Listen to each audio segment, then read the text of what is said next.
Good morning and welcome to my channel. So this morning we're going to do part 2 of making a balance staff. As you recall, yesterday I worked on this balance staff here, and you can see a little bit of two angles of video on the left hand side. So I worked on the balance and hairspring side of the balance staff, and even got the pivot on the end pretty much finished off. I still have to probably put that in a J-cut tool to size it and to burnish it so it's nice and smooth. I cut some material in the back end of the balance staff here, and this would be the bottom part of the balance staff with the movement facing down, I guess. And so I need to do a little more work on here, and then cut this away, flip it around, get a different collet, grab that, and finish off the pivot on this side. So the important part of this morning is actually to make sure that when I cut this part here, that I'm riding that roller table up on the side here. I got to have enough material on the shoulder here to stop that roller table. I'm going to try to undercut it. I really have to make sure that dimension is proper, because if that roller table is either too high, it won't catch the pallet fork opening, or if it's too low, it'll interfere with the dagger. So you've really got to make sure that's proper. If it's off just a bit, I might be able to adjust the impulse jewel to compensate for that, but don't really want to. And then there's a safety roller on the bottom part that has to be put on, which is yet another dimension, and that's after the main, I'll say the main shaft here is actually worked down to the right size. Again, I'll attempt to do a 3-degree angle as I friction fit that roller table on. And then work from the 3-degree angle down to the very end where it needs to be. So again, I'll use the existing, or the old balance staff as my sample. Put that next to this sample here to make sure the dimensions are accurate. I'll also try to use my new tool. I'm not sure how new this is. It's probably 100 years old, but I picked this up probably a year ago. Never used it before, but kind of gives you a pretty good little tool to get dimensions on, and then transfer those dimensions from my old part to the new part and see where that mark needs to be. So there we go. So let's start working on this balance staff in part 2. So I'm going to flip the part around so I need to cut it off so I can work on the roller table side of the part. So first thing I'm going to do here is, I got myself the old part, and I just want to see how far I've got to cut this thing away. So take a piece of Rodico, stick it close, and then eyeball the darn thing, right? 'Cause I just need to know where I got to cut it. Hopefully I got enough room in the back end of this to cut it. So let me just have a look. It doesn't have to be super accurate as long as you leave enough room for the pivot, right? If you don't, you're screwed. Just saying. So I can see the old broken pivot on that side. And I think I do have to flatten out my other pivot a bit more. But anyway, so I think if I cut it just close to the end here is probably fine. That'll do. Yeah, that'll work. But before I cut it, I'm just going to have a look at the old pivot. I may want to take my burnisher out and just see if I can burnish that a bit. So let's do that. There is a rounded part to the burnisher. This is the burnisher that I use. It's a, what is it, a Vallerobe? It's the same company that makes those really good gravers, by the way. So I just put a little bit of synthetic oil on here, and not switching glasses here. Just put a little bit of scent on there. I think it's a 0W20 oil, and just spread it with my finger just a bit. And then I want to just very carefully burnish this from underneath. So let's see if I can get some action on this lathe. Looks like there's pieces of crap spinning around here. So I'll just clean that off with my finger if I can. Or a piece of Rodico maybe. That's a bit better. So I'm just going to hold this really lightly and see if I can burnish this metal just a bit. It looks pretty rough. That'll That'll give it a smoother surface, like a round smooth surface. And just moving that back and forth just a bit. You don't need to do it much. And I'm using a rounded corner, or the edge, rounded edge of this burnisher with very little pressure upward. You don't want to bend the pivot. That would be the worst situation, so you really have to control it. And I can see it smoothing out nicely. I can actually see little pieces of metal coming off. Hopefully that's stuff that was there already. And by using the rounded corner here, I'm able to retain the conic shape of the pivot, which is good. I'm looking at the back part of the oil drop on that, and I could remove a little more material, but I don't think I'm gonna. I don't want to play with that. It's pretty good right now. And that's good there, and then I will burnish this a bit. I don't want this to be, it's pretty smooth right now. I don't want it to be too smooth because I want this to hug the collet. So that's good enough. That's my burnishing. So there you go, burnished.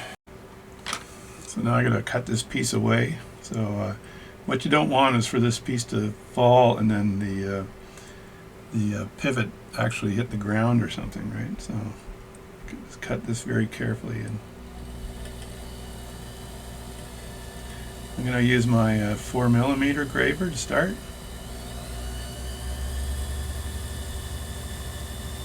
And then I'm gonna go to my 2mm graver.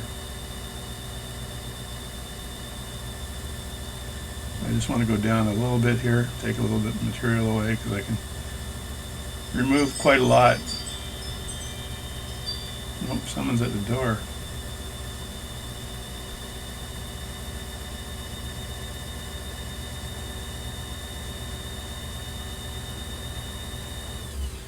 Alright, that's enough. A little tunnel. Now I'll go to my smaller graver.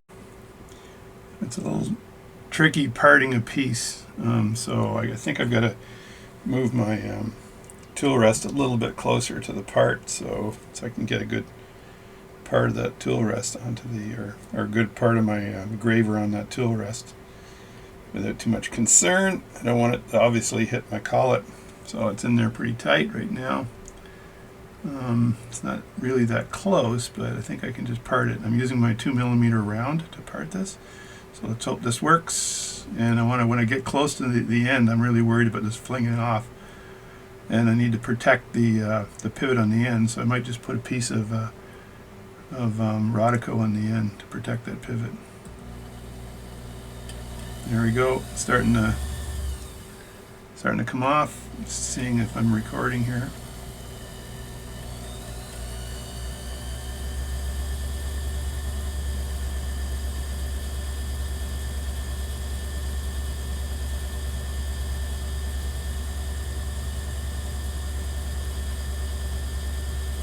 Trying to take it at a bit of an angle.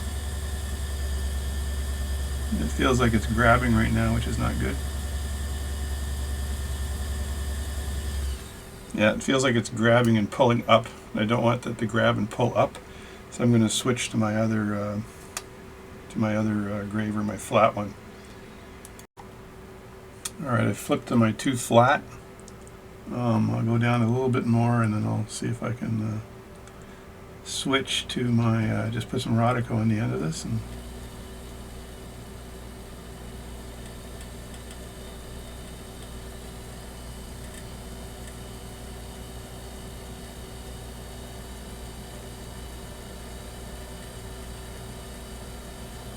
yeah, it feels like it's grabbing it a bit. It's been going in at a bit of an angle so it doesn't grab it as much.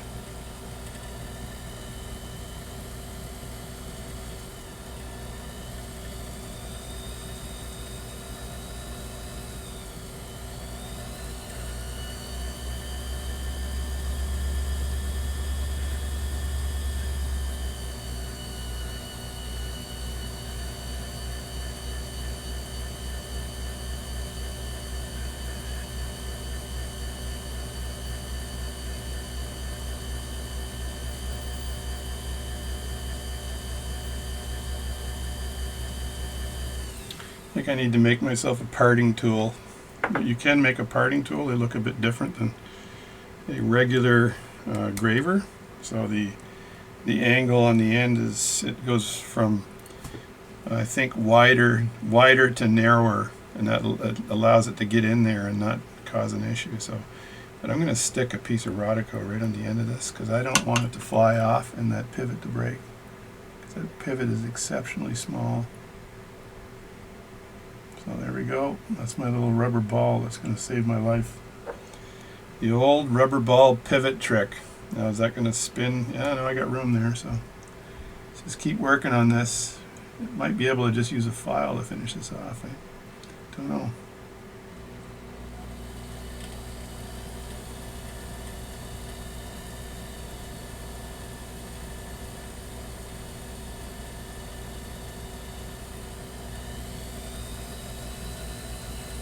Take some more material off the back end here.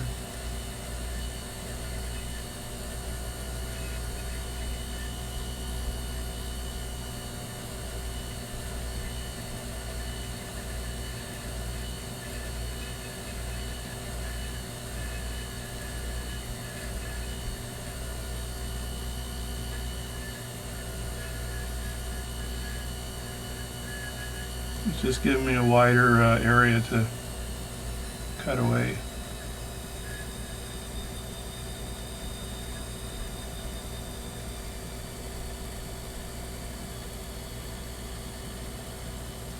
And if your part grabs the graver, let it go. Like let it fly up. You don't want to resist it. So I don't have a ton of pressure on the graver right now.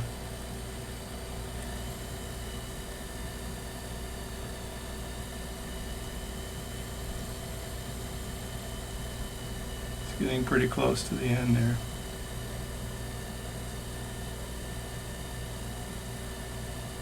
I can feel it sort of grabbing every second hit.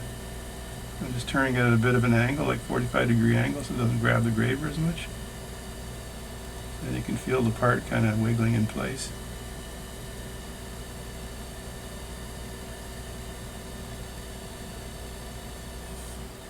And you see that grabbed the graver, but the belt slipped on the lathe, which is what I want it to do. Just slip it just a bit so I don't ruin anything. And you can see it wiggling a bit now.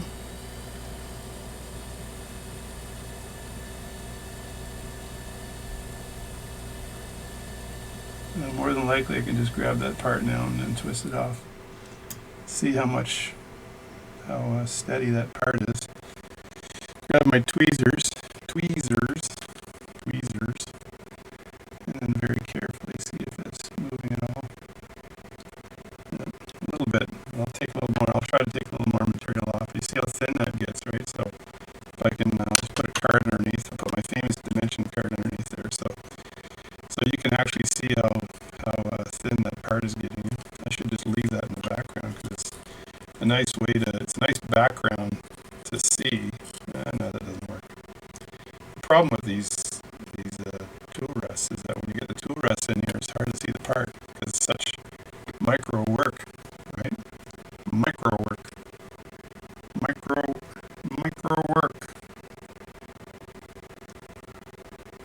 Lower the globe.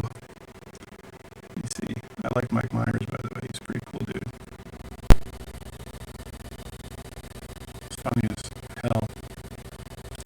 It's micro work, Scott. You know you need to do micro work, Scott. You're an idiot, Dad. Still working on this here. Can't really get into character by using the lathe while you're trying to do impersonations. Doesn't work. Impersonations with lathes doesn't work because that's ready to snap. That is ready to go. Right and ready. I just need to go under it like twice and it's going to go. Alright, I think that is ready to go. Let me get my tip over tool rest out of the way and see if there's any motion here. I just need to grab this up and down and it'll snap off. Down, up,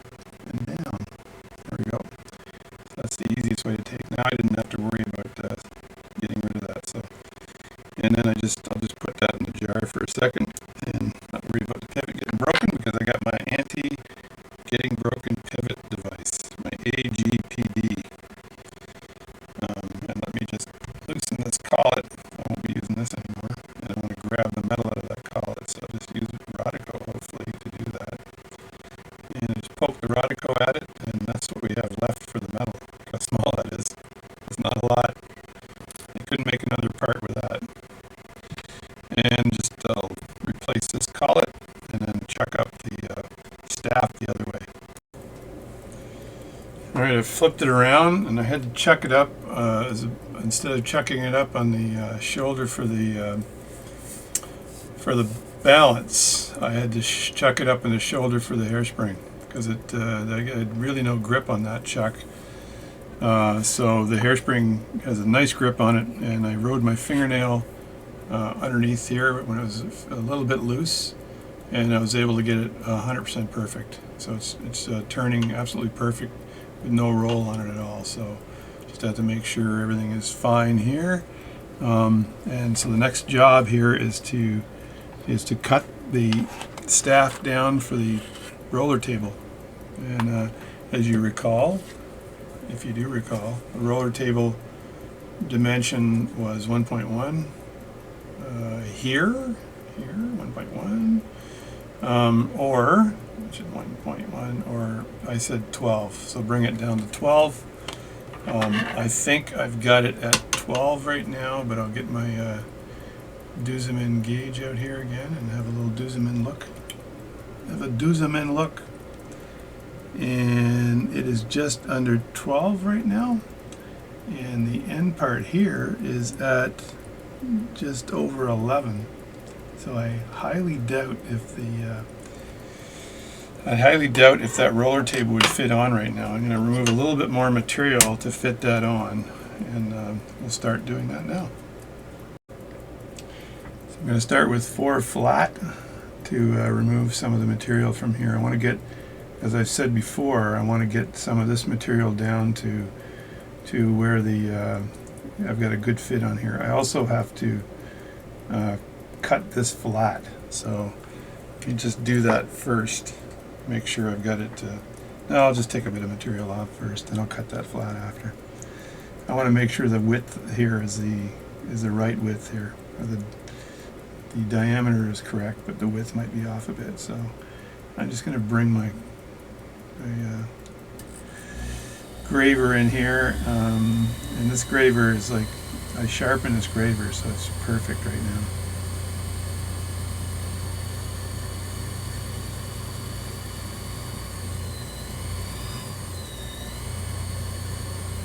I'm gonna get one of these. I'm gonna get something in my eyeball. I gotta get. So I've been a bad boy. I had to put some black tape over my other goggle, so this one's clear, this one's black. Because I didn't have it on, and I don't want a piece of metal to fly into my eyeball. So let's get back at it, as they say. I also had a drink of water.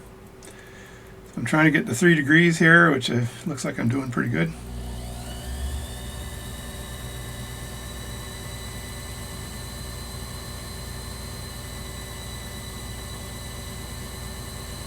And I want to feed my roller table on from this side. Everything's holding together pretty well here too. If you've got a flat lathe like I do with these Vallerobe lathes, Vallerobe gravers, then you hold them at a bit of a 45-degree angle to the part, and they won't kind of get stuck. If they get stuck, and when you're into the detailed stuff, it could break the metal and break the part. So I'm going to just measure this end part now and see how far up I've gone. I do want to finish this part here, the flat part there. But let's just do some measurements and see where we are. One must do some measurements. I think I just touched the bounce that I had before with my hand and flew off. Don't want to do that. Alright, so I'm going to measure the end here to see if I think that roller table would fit on there. So it's showing just above 10, and that roller table was 1.1, I think. So I'm going to try to fit that roller table on and just clean the part up on the end just a bit with the Rodico and grab the roller table. Grab the roller table. I'm actually grabbing the old balance staff with my Rodico, because it's flying all over the friggin' place. I know I'm going to screw this up somehow, but there we go. So I got the old balance staff here. Let me have a look at this, see where I am. So it's this side here I'm looking at. And this side is the side that's got the staff on it. And I'm looking at that, and if I align that up, this is where I'd be. So the end of the balance staff would be right where that first nubby is, right there. So not too bad. So I got lots of room to work with here. Just let me get that roller table up and see if it fits. Alright, just like I did before, I'm going to put my fingernail on here and see if I can scooch that roller table onto this part. See, I dropped it. So my fingernail didn't work this time, so now I got to find it. Just hunt for the roller table, smash things in. That's what I've done. So where the heck is that roller table? I need to pick it up nice and easy. I want to drop it on the floor because I'll be looking for it for a week on the floor. And I got to squeeze it into the Rodico here so it doesn't go anywhere. And then I'll move it up here and have a look and see if that fits or not. I think the hairspring tactic is better, but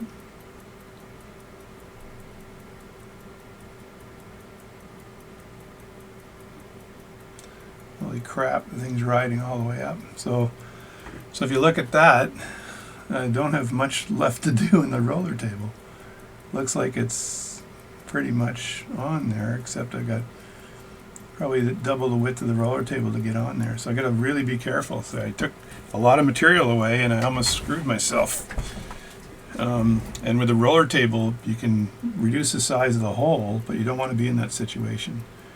You reduce the size of the hole with a round punch. That's how you do that. So let me just grab that roller table and have a look at it again. I got a lot of shellac on it too. And I'm not sure how that shellac, I guess that got onto the width of that friggin' thing. Yeah. So I may want to clean some of that shellac off as well. But let me look at that. Look at the balance and see how much material I need to take off now, because there's not a lot. So as you just saw, that roller table went up to about here. So I got a bit of a bump there, a speed bump. So if I remove some of that speed bump, I'm probably good. I'll just take some away right here.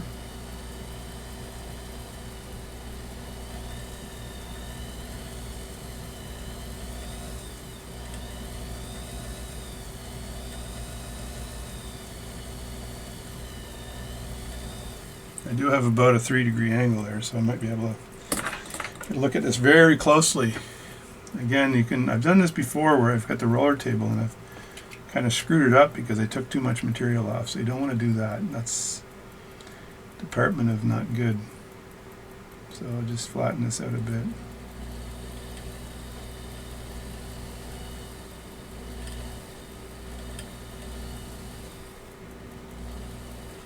Now before I do that, I want to take that and undercut on the roller table side.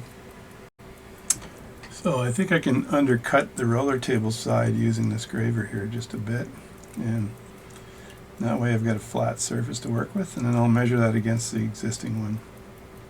So let me see if I can poke in here and do that.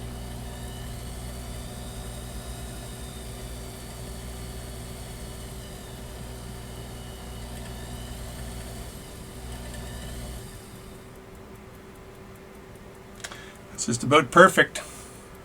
So there, I just undercut the flat part of the roller table side. So let me just grab this roller table again and see if I can fit this on. It's tricky stuff. I'm putting it in the Rodico right now, so I can just push it in. But I can't have the Rodico grab too much of it. Plus I've got some leftover shellac on this thing from the jewel, but I don't want the jewel to fall out on me, because then I gotta find a new jewel. So I'm stuck in all kinds of crazy situations right now. So Let me just clean this part off with my finger a little bit. And I will get up here and see if I can snug this in.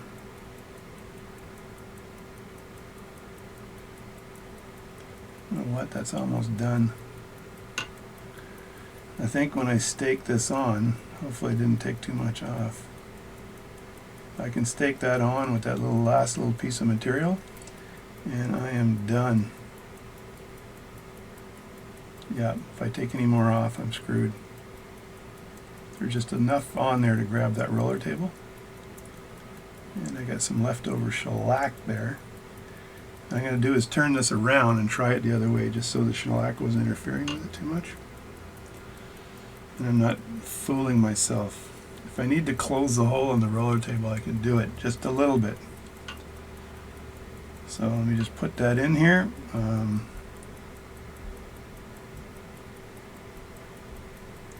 I don't know sure if the jewel will get in the way of me doing this, but no, it's not in the way. All right, there you go. So that's kind of where I am right now with this. This should stake on without a problem, and it's flat, so that should be good. And just to make sure I don't have an issue here, yeah, I can see the little bit of a hump there I got, so I'm just going to throw this roller table in the parts bin here, and I do not want to take any more material off the end here because I just have enough. I believe I just have enough to grab that roller table. If I loosen that up anymore, I'm screwed. So I'm going to take the part now, and I want to just figure out the width of this thing. So let me just, I'm going to use my new tool here, and I'm going to measure that width, and I'm going to transplant that to the part and see how close I am. Alright, if I get my thing in here, that'd be perfect. So the transplanted width of that part is this. So I'm going to have to go in at a bit of an angle here. So. And it looks almost perfect. Probably take a little smidgen off, but not a lot.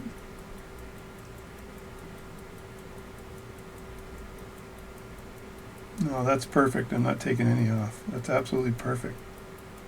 So that's good. So now I need to measure how far down I need to go before I hit the part I have to take off for the safety roller, which is that second part. So if this is it here, that's where the pivot would be, somewhere in there. But the safety roller would be, so that's the distance there for that. So that's where the safety roller would start, right there. So I'm going to make a line first, and then I'll determine whether I'm left or right of that line. So it's kind of a guess when you do that, but it's kind of the only way to do it. I think it's right around here.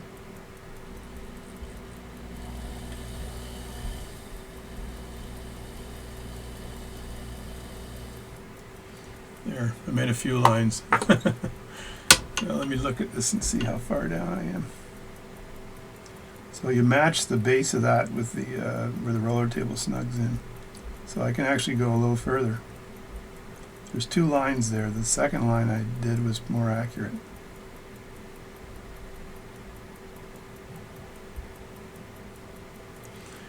Yeah, there's the second line there, using memory, I think, alone. So second line was more accurate. So the second line would have been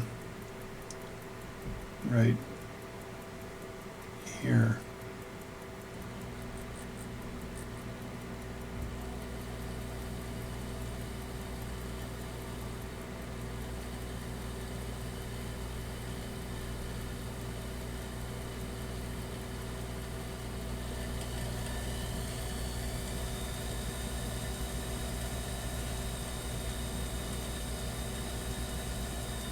Now what I'm going to do as well is leave a bit more material than normal. That way I can undercut that part too, to make sure it's flat.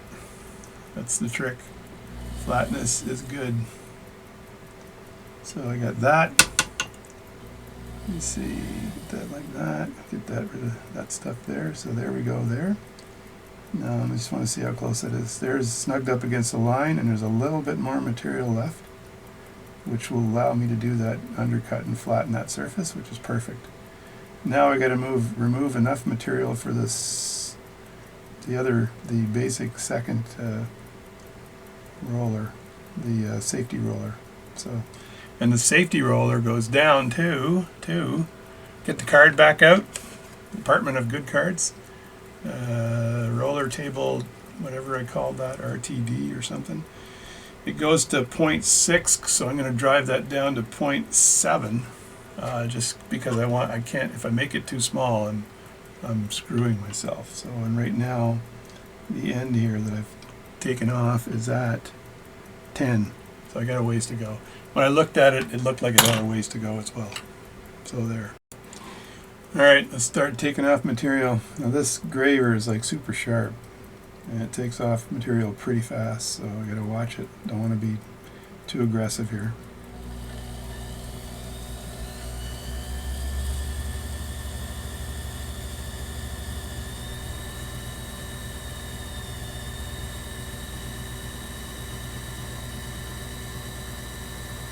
See, as you can see, I also need the 3-degree angle here again. So I need to take material down at the tip first and then move it along. And I'm going to get a 45-degree on this graver here so it doesn't get stuck at all.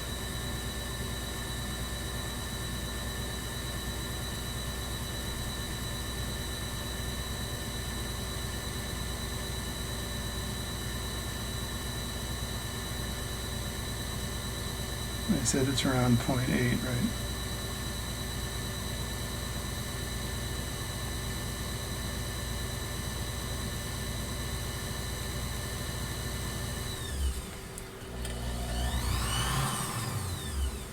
So let me get my Dusmin gauge out and have a boo at this and see where I'm at. See where I'm to, as they say in the Maritimes. So I am at, the friggin' thing is upside down, that's where I'm at. The old upside down gauge trick. The old upside, hopefully you guys ever watched Maxwell Smart. So I'm at just above 0.8. And I said I wanted to be at 0.7. I'm going to grab a piece of Rodico though and grab this part to make sure I didn't do this poorly or improperly. So here's the world's smallest part, so by all rights this should not fit. So I'm hoping it doesn't fit, because if it fits I'm screwed. To drop the darn thing. I'm going to drop this somewhere where I can pick it up again. Alright, poke it and pick it. Again, these things are so small they're a pain in the ass to work with. So that is not fitting yet. Which is perfect. So I don't want it to fit yet. I want to be able to take material off until it fits. So if I take a little bit more material off on this end here, I know I got to undercut this part here, so just take a little more material off here until I know it fits. So maybe I'll make a 4-degree angle on this.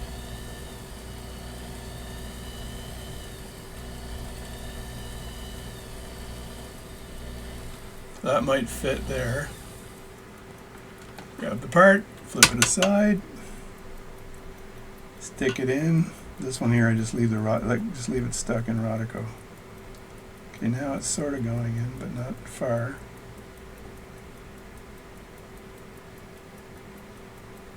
No. Take a little more off, or a little more on. More off, more on. Get it? So I can take a little off here too.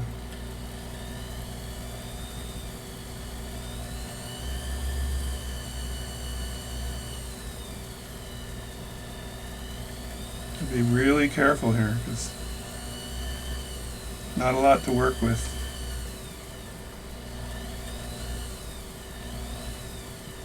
Like I said, if you're off just a little bit, you screw the whole part up.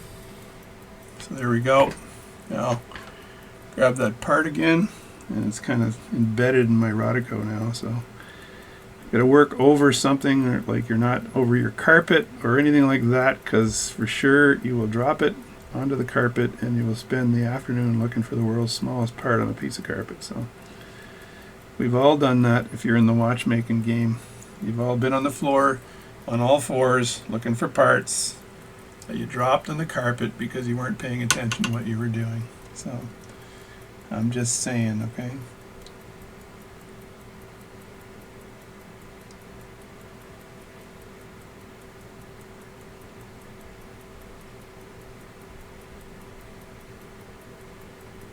No, still not good, but close. That's good. Go at it again here. You gotta have patience, man. Lots of patience. So I know I can take this down on this side a bit more now. And when you're using your graver, you look at the top part of the part to see where it is with respect to the line, right? Because you can take off the slightest bit of material and it'll just all of a sudden go on perfectly. Or it'll slide all the way up because you took off one more 360-degree turn on the balance staff, and you're like, damn, just screwed it. Nope, still not fitting. That's good. A little bit more. I'm getting a little nervous, so I'll be taking it off the end here more so. And I'm using that as a guide to how much I want to take off.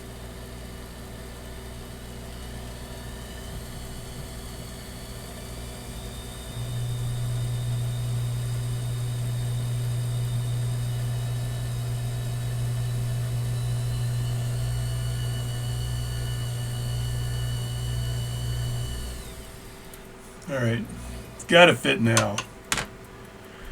In the words of David Letterman, oh my God.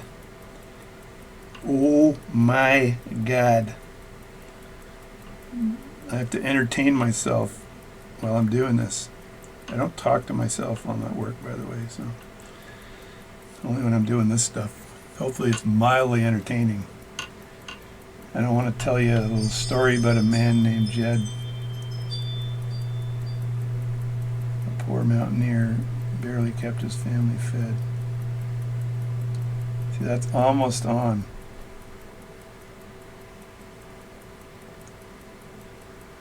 But not yet. Jeez, I'm being really cautious, I guess. I'm going to measure this and see where I'm at here on the tip. Because I said 0.7, but that was a...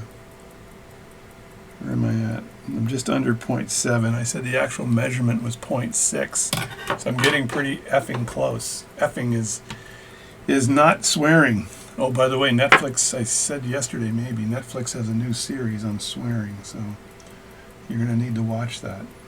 Because I guess it's pretty good. I haven't seen it yet, of course.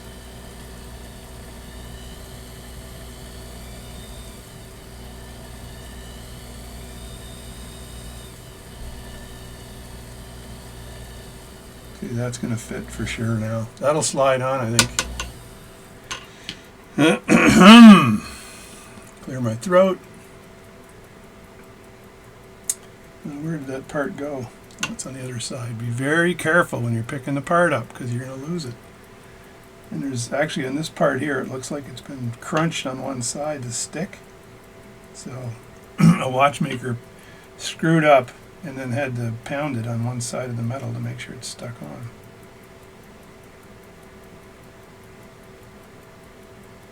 So I'm putting sticky side on first. If I turn that around though, let's see, if I turn it around, is it going to go on better? I hope it doesn't, because I will be pissed off.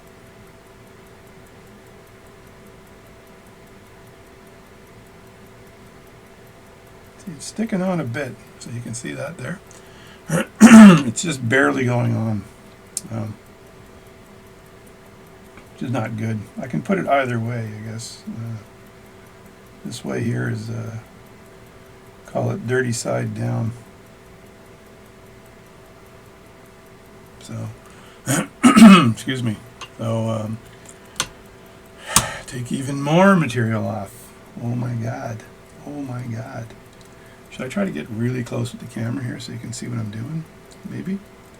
I should. Let me just see if I can do that. Super close close up.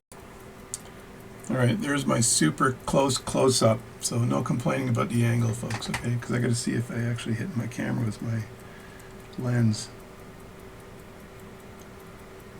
So I got that there, and I'll take a little bit more material away here.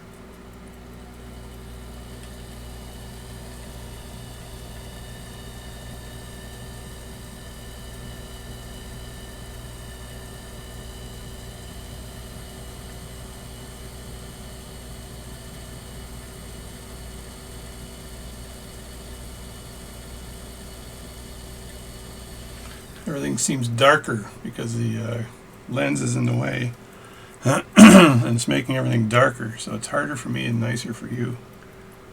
So let me see if that part fits on again.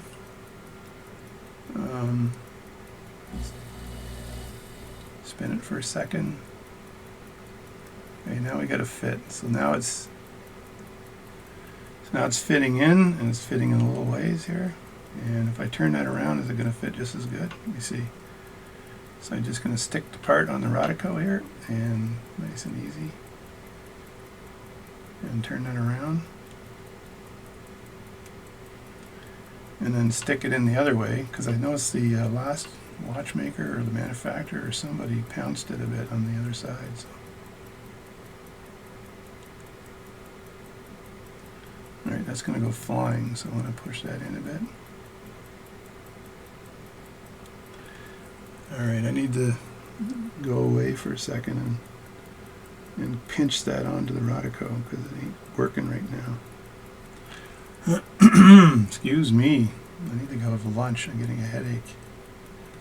I'm way too close.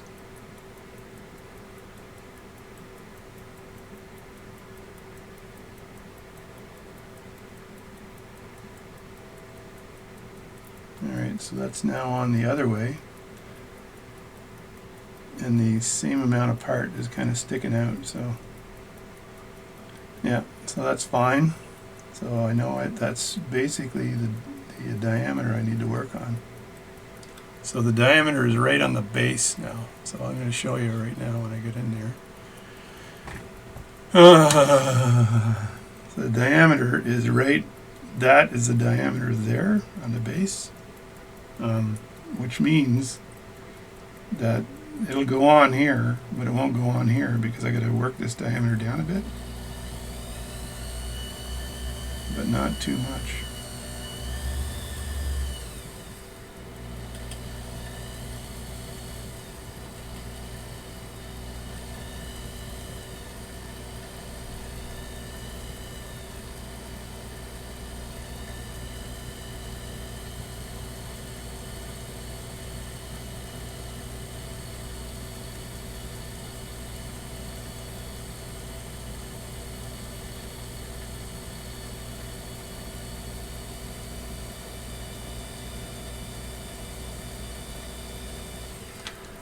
That should slide up there pretty far now. Let me have a look here again. I gotta go get a glass of water or something. So that should slide up pretty far.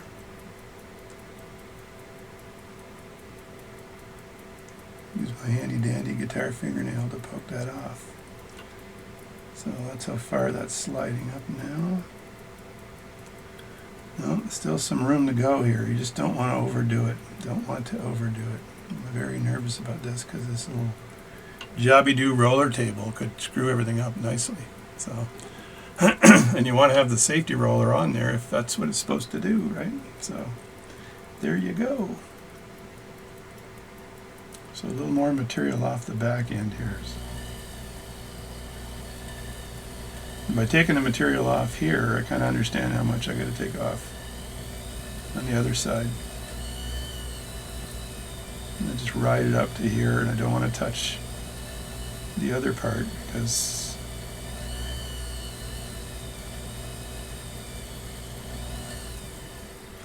I just did a little tiny bit on the other part, so I lied. And now I'm going to go in again. Wow. This takes some time, folks. Take some time. You see how far that's in now? So there's the roller table now. So it's in pretty far, but so if you look at how far it is, that would suggest that I can probably ride this up. Take that back part down a bit more to get it snug, but you know, you got to stake it on, so you got to leave some material for the roller table to grab onto, or the safety roller to grab onto. I think I just dropped it on my table. I just don't want that to transfer to my hand and then transfer to somewhere in the room. So it basically will go up to here right now, right there on the closer edge. So if I take a little material away here,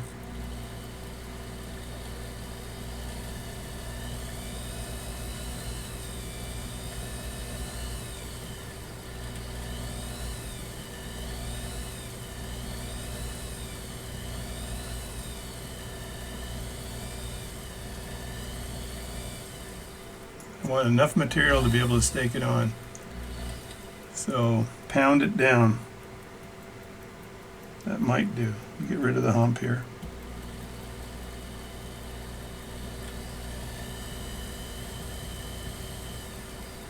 The world's smallest hump on the end there. So, and I'm gonna see if I need to undercut again, like I said before. We grab that roller table again. I think it hit the ground. That's not it. Where is the roller table? It's on the other end. Anyway, let me just stick that on again.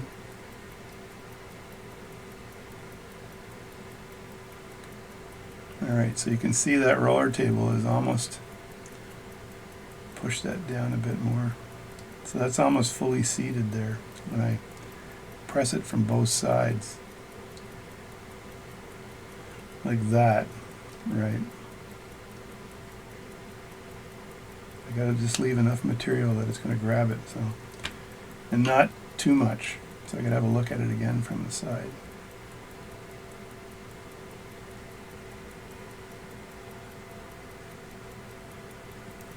Just put that on the ground a bit. I want to see what my undercut looks like here. So I got this here and then that there, so I got just a bit to take off for the undercut, like that. So I want to make sure that roller table is the right distance. So let's just take some undercut off here. The material off, doing a little bit of an undercut here. So you just have to make sure your graver is right, it's sort of flat with that surface now, and you just move it at a bit of an angle so it's not flat with the surface. And you're taking material off like this.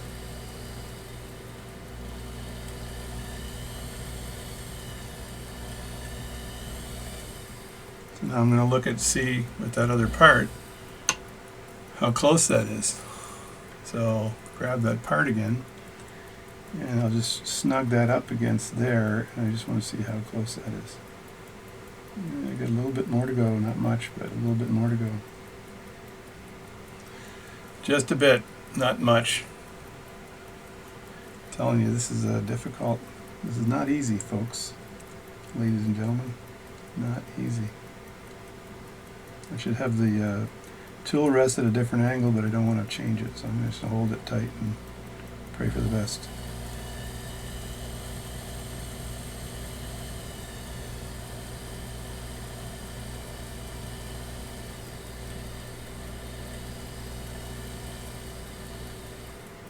All right, I think that could do it.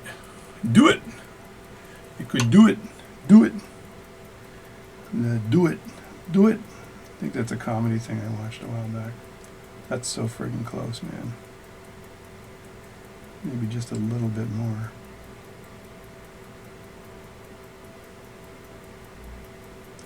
Yeah, you don't want it like this is a game of, not even a game of inches, this is a game of millimeters, 0.01 millimeters. And you don't want to be off on it. Otherwise your part ain't gonna fit. So I'm going to see if I can take off just a bit more here.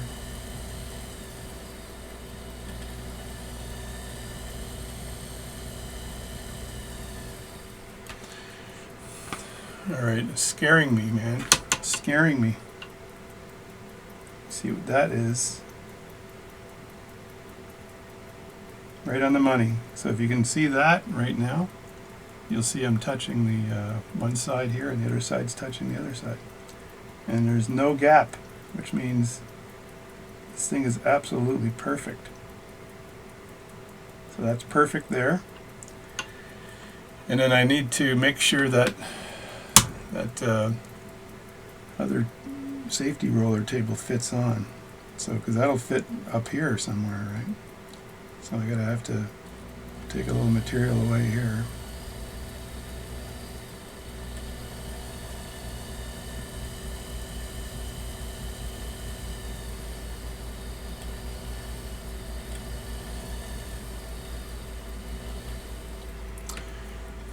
Because I'll be punching that on that side. So I'll just do a little bit of praying before I do this. Because I did not want to have taken off too much material.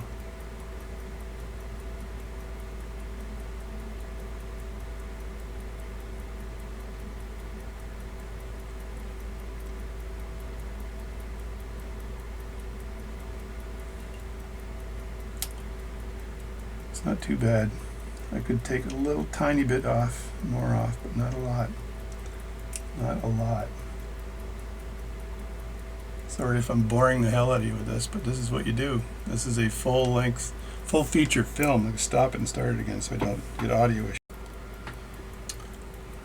Alright, so there was a bit of a hump there, but I'm not sure how much difference that'll make, right?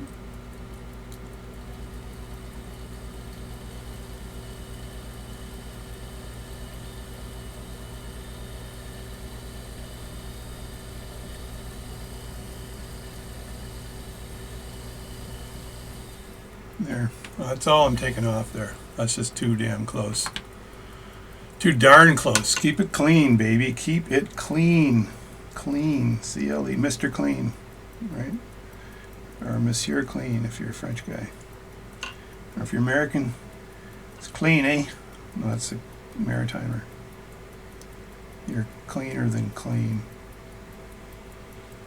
There we go. I'm looking at the amount of material here and I'm thinking might have a hard time getting over that hump if I pound that down. So yes, I may need to take off a little more. I apologize, but it looks like there's a little bit more that needs to be taken off. I really don't want to overdo this because I will screw myself. Because I'm looking at the hill it needs to climb here, and it's still a considerable little hill.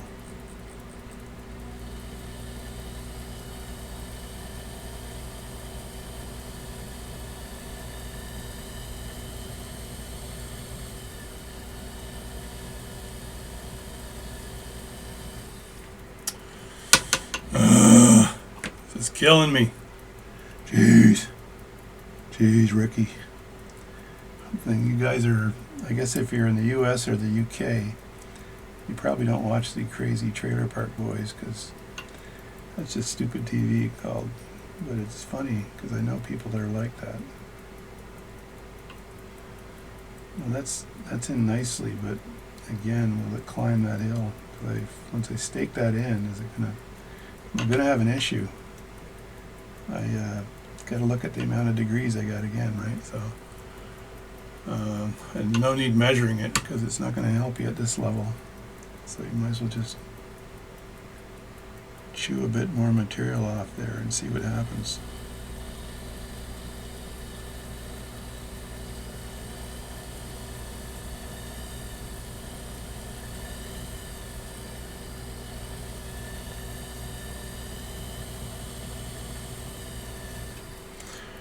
I kind of stayed away from where the base is because I didn't want to chew material off where the base is because I know I got to have some material to grip this thing once I pound it in.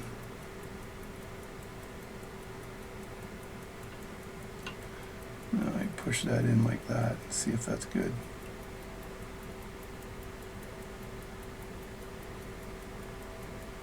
I think I could probably stake that on, no problem. So there you go. That's it. So that's as close as I want it to be. It's friction fit. So the roller table would go on first, and then this would go on second. So that's perfect. As you can see, it's staked on. Or when I stake it on, it'll be perfect. Stake. Now the other question I have is when I put the balance on this side, I may have to chuck this up later, but when I put the balance on this side, do I reduce the amount of size I have for the rivet? So maybe yes, maybe no, maybe not matter. The only thing is the hairspring will be a little higher than it would normally be, and I'm not sure if that makes a hell of a beans difference. So now I have to form the pivot on the end here. I'm going to have a look at the old pivot, So it's a pretty small old pivot. It's starting right about there. If I look at the full size here,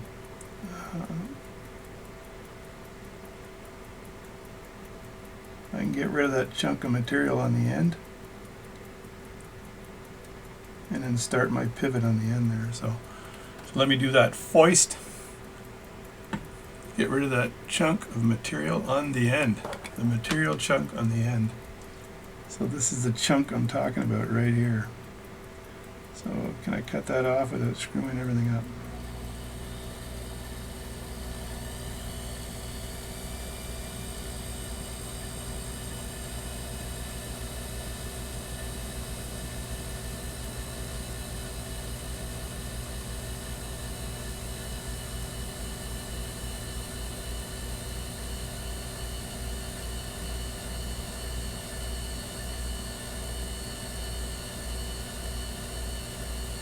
Now before I cut it off, I'm going to have a look and see if I took too much off.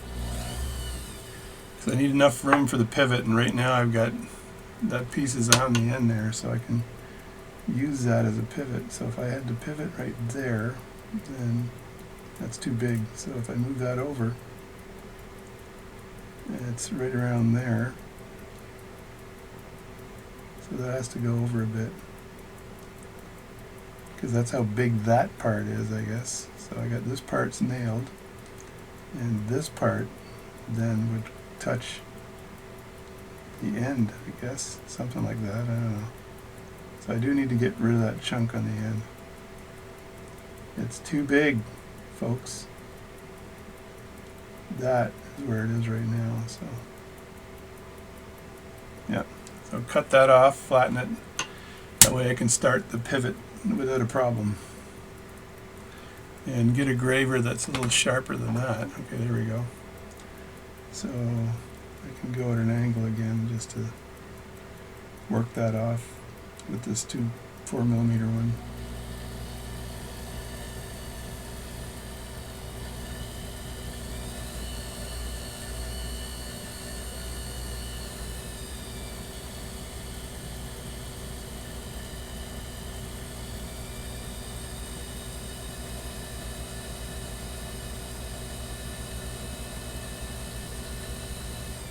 And it just kind of flies off.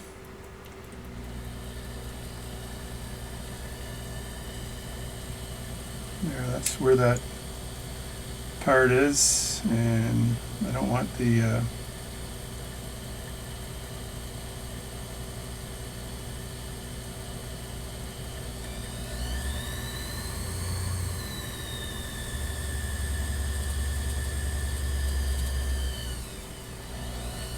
I don't want the pivot on the end to be too big, so what I have to do now is figure out where I want to cut for my pivot. So I may have to go to my 2mm graver here to work this, because it's the 4mm one is way too wide. So let's try that out. Alrighty then, it's time to start working on the pivot on the end, and I know I've got to take this down at an angle and then cone it.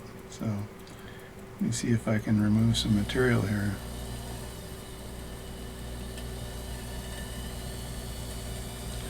I sharpened the crap out of my 2mm graver, so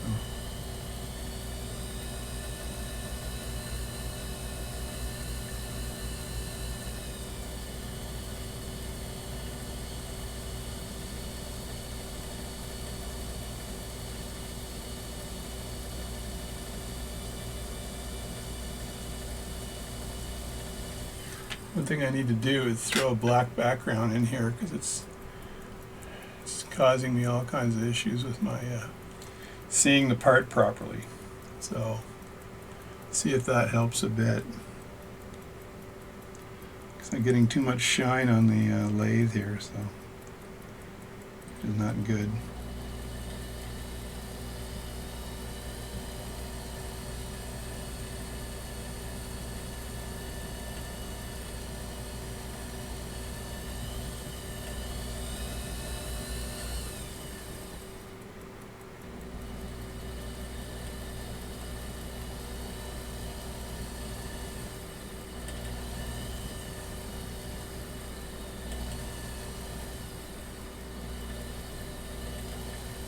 I also want to see how long that pivot needs to be on the end, so I got to get my sample out here again and just look at, I got one pivot remaining, so if I look at that, the pivot is basically that long. And it's pretty straight and narrow, and as it starts to cone upwards, so it's pretty small, but that's where the pivot is there. The whole pivot and everything is about that width, so I'm going to see if I can cut that pivot down to that dimension. This is going to be tough. It's going to be tough to do. Tough. So I got my 2mm graver here. I'm holding it with two hands, kind of like I'm praying. So, and I want to have absolute control of how it's cutting, right?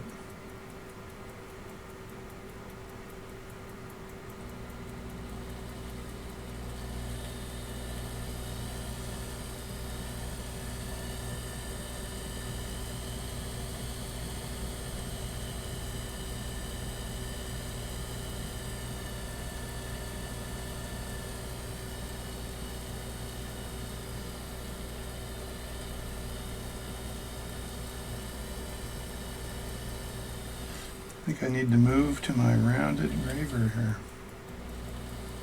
That's pretty, that's a little tiny jobby-do there. Little tiny pivot I've made, but I don't think it's big enough. It's almost big enough.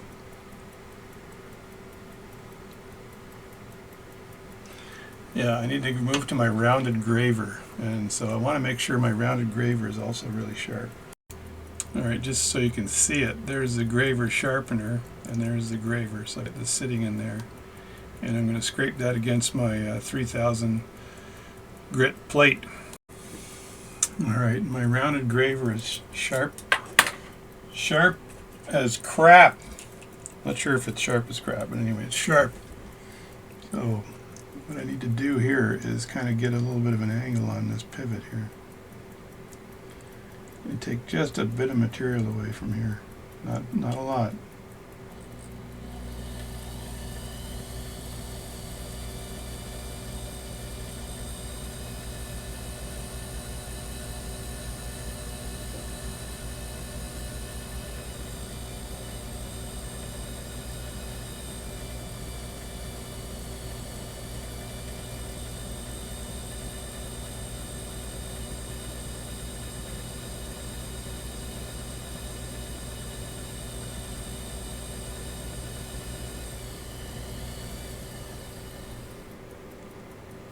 Might be good. Let me look. It's a sharp graver though. Just have to run your finger on the part just a little tiny bit. And let me have a look at this because I got to get that pivot down quite a lot.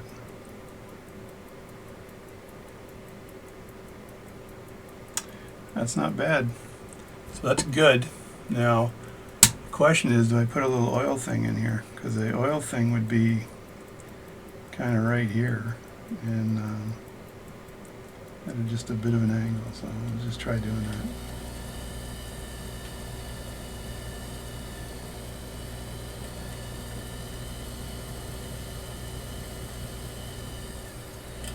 that. Alright, there's my oil thing.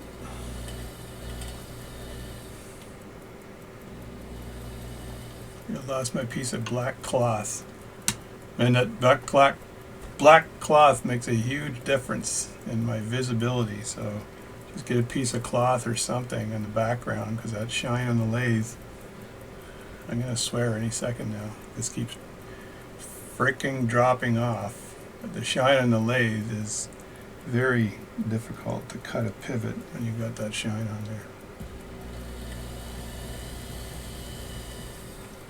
Let me just see what that looks like. That's not bad. So now I might be able to bring the pivot itself down just a bit, but I just got to be very careful here.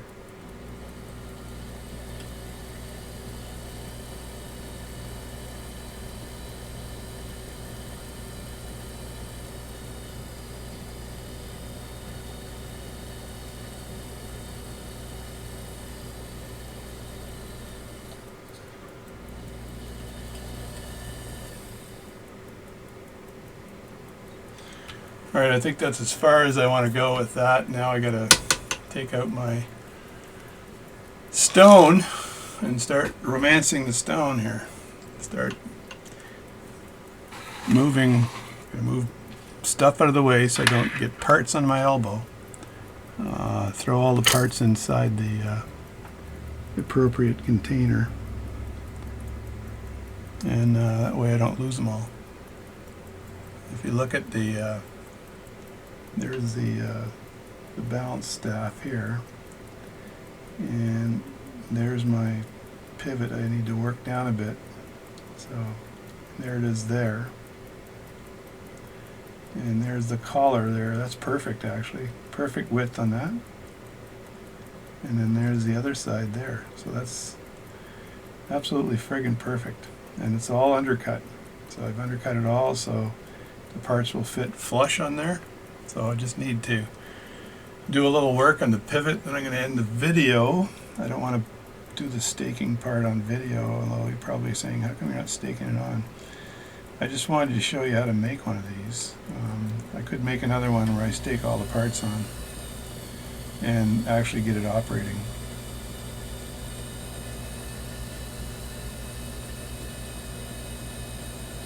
So here I'm just getting that pivot down to the right size.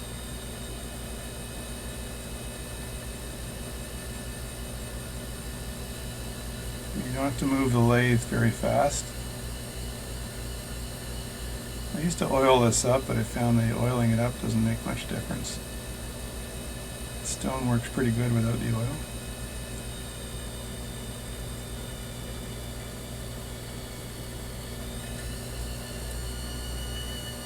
And you're holding your hands very lightly here so you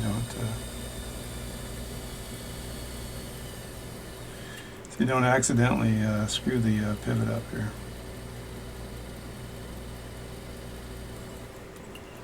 So that's looking pretty good. It's got to go down a bit more. I can just tell by the eye. Eye.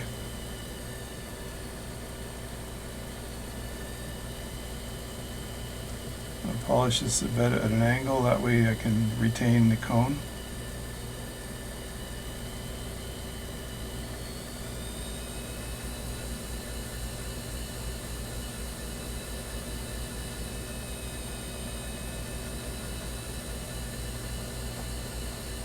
The cone just gives the pivot strength as it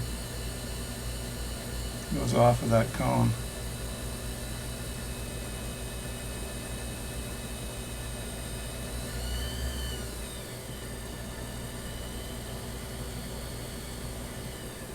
There we go. So now I've got it sawed on the inside, so I got to flatten it on the outside just a bit here.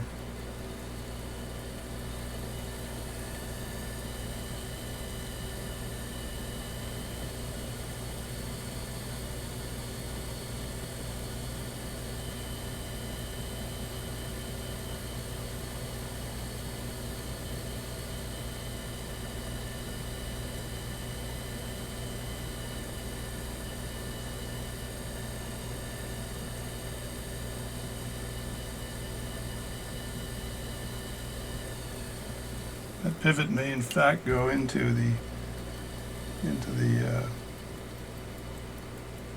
12 get my gauge out here, because I've got to burnish it. So you can bring it down by a certain amount and then get out the burnisher and then burnish it down the rest of the way, because you don't want it to be too off. So I'm going to see if it fits in 14. Almost fits in 14.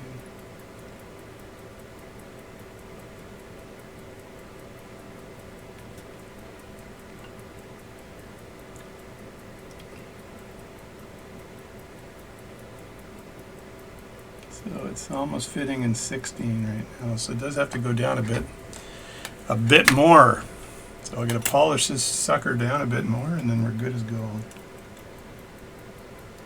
So it's a lot of almosts right now.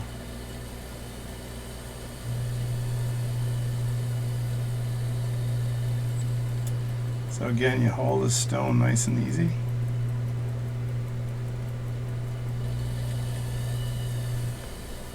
It's Romancing the Stone, if you guys remember that movie.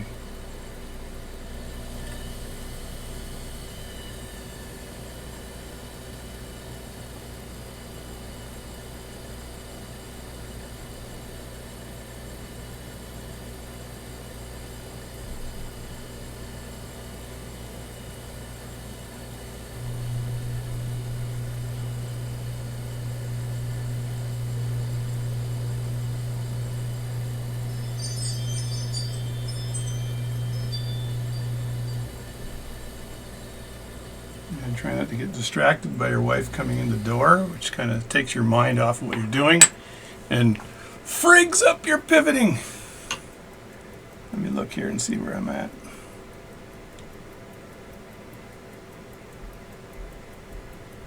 I'm at moving the big camera around, so let me just see if I'm 15 yet. Very close to 15. Yeah, I'm starting to stick into 16. Now, it doesn't take much more to get it down, so you got to watch what you're doing, because you could start filing it away and then realize that you snap the pivot off, or you take too much off, which is both bad.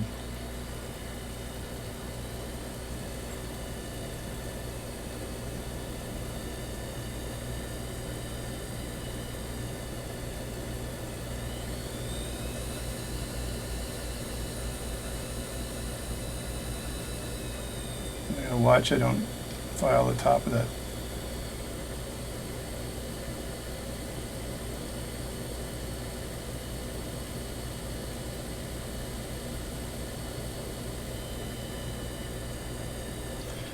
I'm thinking pivot work is the hardest of all watchmaking work. Like, getting that pivot right is so friggin' difficult. You gotta have lots of patience, and you gotta not rush it. The foot controller for your lathe, and you got the right speed and all the rest of that stuff all combined, so it's not easy in shaping a pivot.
Well, if I haven't gotten it down to 12, I've gotten it freaking close. It's a nice little pivot I got going on there. One thing when you're using your pivot gauge too is make sure you don't twist it while you're putting the pivot in the gauge, because you can cause that pivot to snap off. So I'm going to try 15 here, because I think I get pretty freaking close. Yeah, the head is on 15. I need to be at 12, I think, but I may just You know what? I'm going into 12. So I'm going to stop now. Maybe I'll take my burnisher. Maybe. I think I will take my burnisher, and it's got a little leftover oil on it. Maybe. Could be maybe. Let me just stop and start again so I don't make sure the audio is not screwed up like last time. All right, I got my Valarobe pivot polisher here, so I'm going to go very easy on this.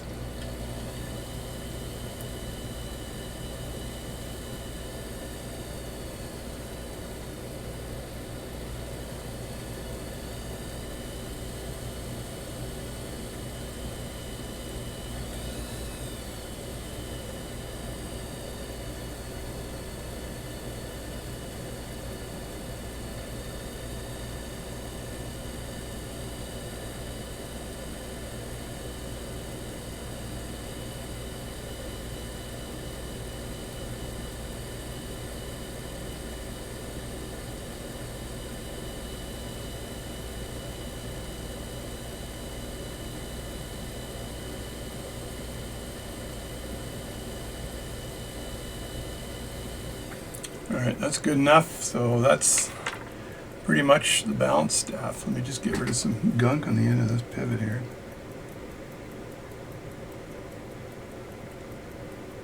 And there you go. So that's that.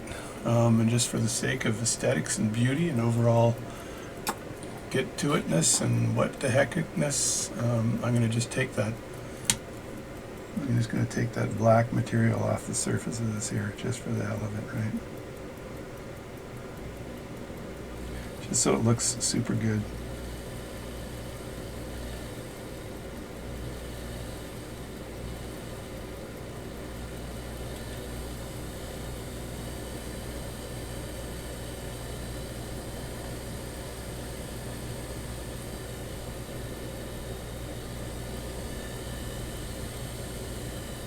There we go.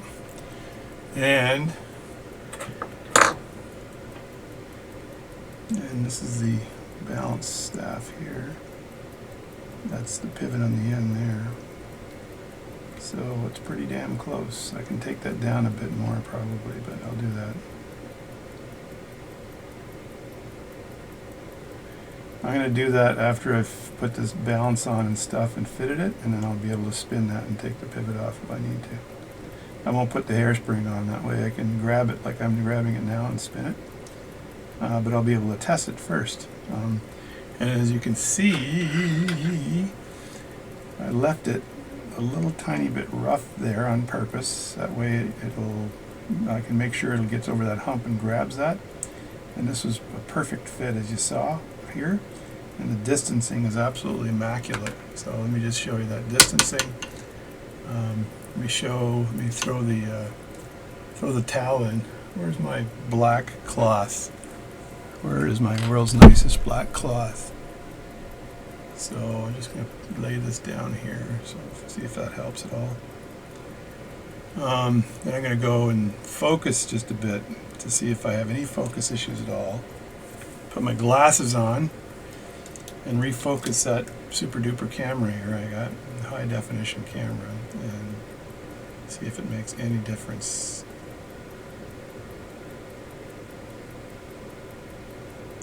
Not a lot. Okay, there it is there. There's the balance staff. As you can see, it looking pretty sharp. Looking pretty sharp. Clean it off with my finger a bit. Here, that looks pretty good, doesn't it? Now, if I get my glasses on and look at that up close, and you can see where that pivot is and where the other pivot is, and they're bang on the money. So that's starting and stopping at the exact same place. So what I'm going to do is take this staff out, nice and easy, right? Grab a piece of Rodico. I want to protect that pivot. I do not want this falling out at all. So what I'll do is I'll just stab this guy a bit. Stab this balance staff like that, and the pivot will stay where it is because the Rodico won't change that. And loosen that up, and then that should come out right out like that.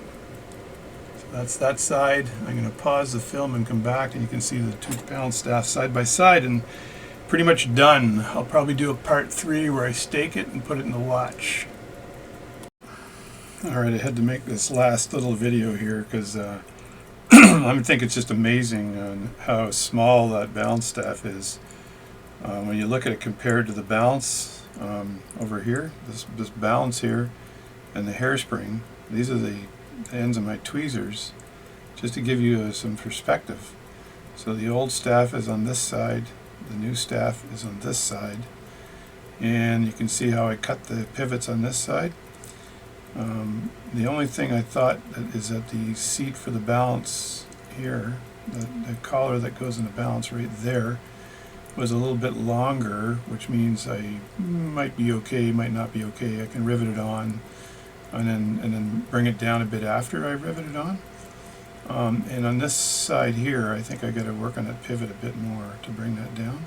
But we'll see, because I'll be fitting it onto the movement and then dealing with any sizing issues with this at all. There may be none. But once I put the balance on here, stake the balance on here, then I can put it onto the J-Cot tool, and from there I can trim down the balance pivots and do what I need to do. So that's pretty much what I need to do. Alrighty, then that's my video for today. I worked on the balance staff, the roller table, and the safety roller side of that balance staff today, just to show you how that's made. And I did some pretty good close-up work today on that balance staff, and the audio was good today, so I'll be able to create this video and for your use. And you notice that I do undercut those shoulders so that the parts will fit on snug. And you really have to take your time when you're cutting a balance staff. Don't rush it. Both of those pivots are in kind of raw form. I probably have to take them down about 0.01 still. I can do that with the J-Cot tool. I can actually put them back in the lathe if I need to. But what I want to do now is just do some fitting with the movement and make sure that it's good. You definitely don't want to take the length of that balance down at all until you do some fitting, because you got to make sure that when you're fitting that the movement, that your balance isn't too high that it's going to touch the center wheel, and it's not too low that you're going to have problems with that impulse jewel hitting the pallet fork in the wrong place, like hitting the dagger on the bottom of the pallet fork, stuff like that. So it's a game of 0.01 millimeters that you're playing here, so to get a watch movement working properly. So I made this balance staff. It took me probably, with the camera work, it's probably 6 hours worth of labor, I'd say, or 6 hours worth of work to do it with the cameras. Probably could do it in around 3 hours with no cameras happening, because this is normally how much time it takes me to do. It's around 3 hours for a balance staff. And that's after cutting quite a few balance staffs before and knowing what to do. So there's no learning from that other than being very cautious when you're cutting it, and when you're working on the pivot, you got to make sure you don't screw that pivot up. So don't get too keen to remove a lot of material from that pivot with your gravers. Again, I've used those Valarobe, I think they're called Valvarobe or something, carbide gravers, 0.2 and 0.4, flat and round both. And I use a normal triangular graver. I use all carbide gravers. I don't mess with the old steel stuff, so because it cuts so well. So as you can see in the bottom left hand side, I've got the old and new balance staff. The new one looks pretty good. Thank you very much for watching my channel, and thank you very much for watching today, and I'll see you next time.